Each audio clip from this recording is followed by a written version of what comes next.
This is Tim Bryce with my column entitled The Dichotomy of Political Correctness. When it comes to political correctness, the media has no qualms in dictating to the public what should be considered appropriate or inappropriate for such things as race relations, sexual content, violence, religion, actions at work, even humor.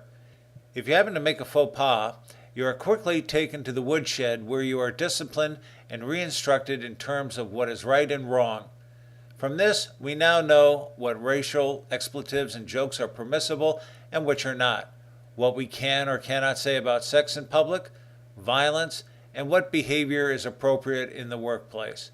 As I mentioned, this is primarily being driven by the media, particularly television and movies.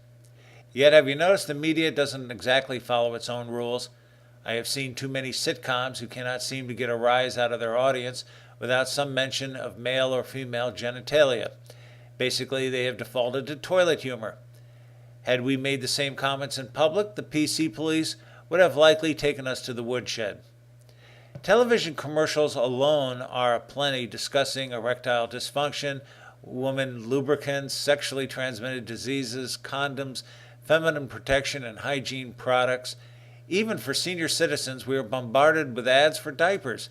Whereas public discussion of such subjects is frowned upon by the PC police, television has no problems with such subjects. For example, we are now warned about 4-hour erections, genital yeast infections, and how to stimulate sexual arousal. So my question is simple. If we have to be politically correct, why isn't the media asked to do likewise? What is good for the goose should be good for the gander, right? I believe what we are witnessing is a reversal of censorship. Years ago, there were public censors monitoring the media and instructing them what was permissible and what was not. Such censorship boards have long since disappeared, and seizing on the opportunity, the media is now dictating what we should think and say. Interestingly, though, they failed to police themselves. It's not that the subjects or words are particularly offensive to me, although I cannot bring myself to openly discuss menstruation. It is the hypocrisy of the media I object to. If the media is going to be critical with the words and actions of the public, I see no reason why the public should hold the media to the same standards.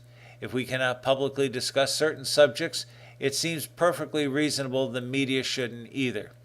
Could it be the almighty advertising dollar sways the conscience of the media?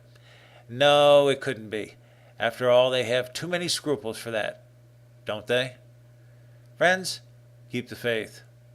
This is Tim Bryce in Palm Harbor, Florida. Follow me on the internet at timbryce.com.